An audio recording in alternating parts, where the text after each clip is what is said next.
Hey everyone, and welcome back to the channel. Get ready to have your mind blown, because today we're diving deep into the history books to uncover 15 massive lies that pretty much all of us were taught in school. You might want to sit down for this one. Let's kick things off with a classic, Napoleon Bonaparte.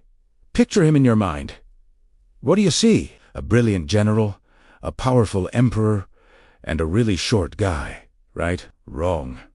The idea of Napoleon complex is built on a lie. Napoleon was actually about 5 feet 7 inches tall, which was average, maybe even slightly above average. For a Frenchman in the early 19th century, so where did the short guy myth come from?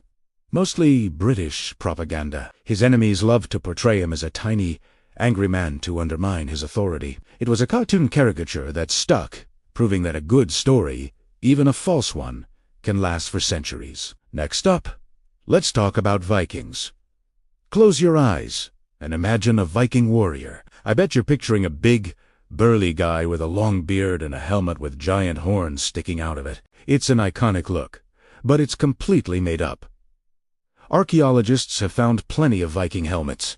And guess what? Not a single one has horns. This popular image actually comes from a 19th century costume design for a Wagner opera. It was meant to look dramatic and intimidating on stage, and it did its job so well that it completely rewrote history in our popular imagination. Real Vikings were more practical. Horns would have been a terrible idea in a battle. All right, let's sail across the Atlantic to America. What did Christopher Columbus do in 1492? He discovered America. Right. Well, not exactly. First of all, you can't discover a place where millions of people are already living. The continent was home to thriving civilizations for thousands of years. Secondly, he wasn't even the first European to arrive. Norse explorers, like Leif Erikson, landed in North America nearly 500 years before Columbus was even born. Columbus was just the one whose discovery kicked off a massive wave of European colonization. He never even set foot in what is now the United States. Speaking of America, how about the story of the first Thanksgiving? We all know the tale. The friendly Pilgrims and the helpful Native Americans sharing a peaceful feast together in 1621. It's a heartwarming story of friendship and cooperation. The reality, however, is much more complicated and far less cheerful. While there was a harvest feast, the relationship between the English settlers and the Wampanoag people was fraught with tension, disease, and conflict. The sanitized version we learn as kids' glosses over the devastating impact colonization had on native populations. The first Thanksgiving story was popularized in the 19th century to create a national origin myth, not to accurately reflect history. Let's talk about a spark of genius. Thomas Edison invented the light bulb. End of story. Or is it? While Edison was a brilliant inventor and an even better marketer, he didn't invent the light bulb out of thin air. Dozens of other inventors were working on electric lighting for years before him. What Edison did was create the first commercially practical and long-lasting incandescent light bulb in 1879. He improved upon existing ideas and, crucially, developed the entire infrastructure needed to make electric light a reality for everyone. So, he was a perfecter and a popularizer, but not the sole inventor. Let's head back to ancient Rome. Remember the gladiators? We picture them fighting to the death in the Colosseum, with the emperor giving a thumbs down to signal death. It makes for great movie drama, but historical evidence suggests this isn't quite right. The thumbs down gesture save. Berso might not have meant death at all. Some historians believe the signal for death was actually a thumb pointed up, like a drawn sword, while a thumb tucked into a fist symbolized a sheathed sword, meaning mercy. Gladiators were also incredibly valuable assets. They were highly trained athletes, and their owners wouldn't want to lose their expensive investments in every single fight. Many matches ended without a fatality. Here's one that might surprise you.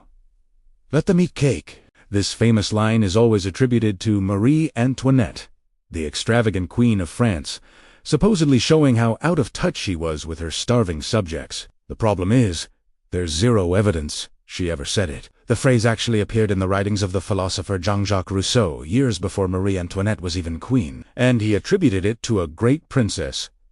It was likely a piece of anti-royalist propaganda that got pinned on her because she was an easy target. She was certainly extravagant.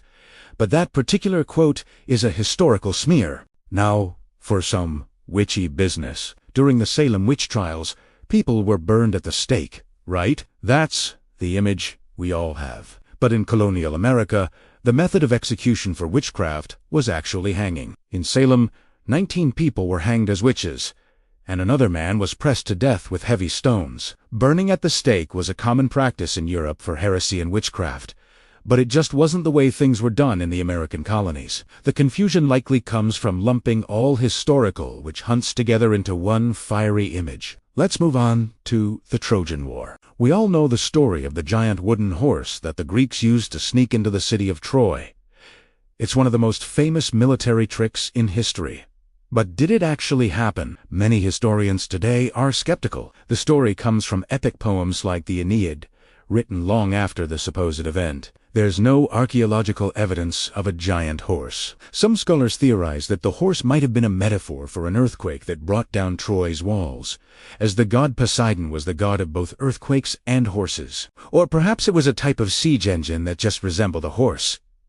The truth is, we'll probably never know for sure. What about our own bodies? You've probably heard that we only use 10% of our brains. This myth has been used in movies and self-help books for decades, suggesting we all have this vast, untapped potential. It sounds inspiring, but neurologists will tell you it's complete nonsense. Brain scans show that we use virtually all of our brain all the time, even when we're sleeping. Different parts are more active during different tasks, but there are no dormant, unused areas, just waiting to be switched on. Your brain is a highly efficient organ, and it wouldn't waste energy maintaining 90% of itself for no reason. Let's go back to the Middle Ages. People back then believed the Earth was flat, and it was brave explorers like Columbus who proved them wrong. This is one of the biggest misconceptions in history. In reality, educated people in Europe have known the Earth was round since the time of the ancient Greeks, over 2,000 years ago. The debate Columbus had with scholars wasn't about the shape of the Earth, but its size. Columbus believed the Earth was much smaller than it actually is, which is why he thought he could reach Asia by sailing west. He was wrong about the geography, not the geometry. The flat Earth myth was largely invented in the 19th century to make the past seem more ignorant than it was. Let's talk about pirates. What did they use to find their treasure?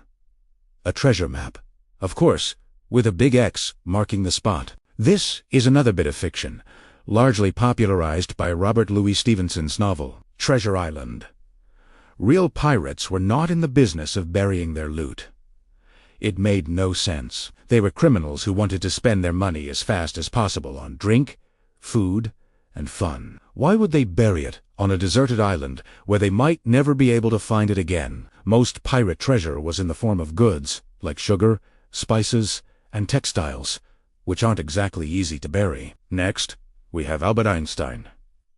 He failed math in school, didn't he? This is often used as a comforting story to tell kids who are struggling with a subject. If Einstein could fail math and still become a genius, anyone can.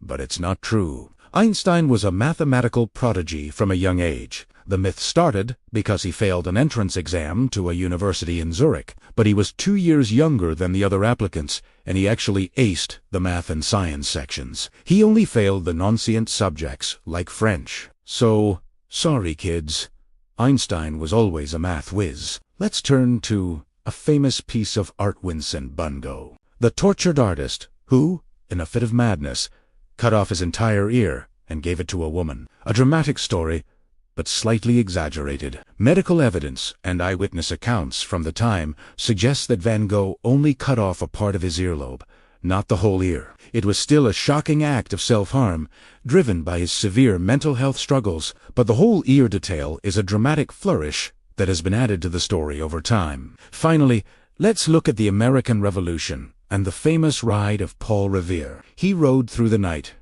shouting, "The British are coming! The British are coming!" To warn the colonists, well, not quite. First, Revere was one of several riders that night, though he became the most famous thanks to a poem. Second, shouting "The British are coming" would have been a strange thing to do, since in 1775, Most colonists still considered themselves British. His actual warning was more discreet. The regulars are coming out.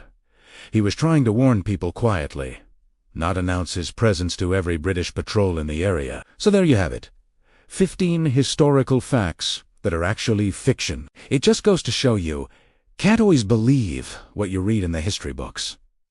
Which of these surprised you the most? Let me know down in the comments. Thanks for watching, and if you enjoyed this journey through historical myths, don't forget to like this video and subscribe for more. See you next time.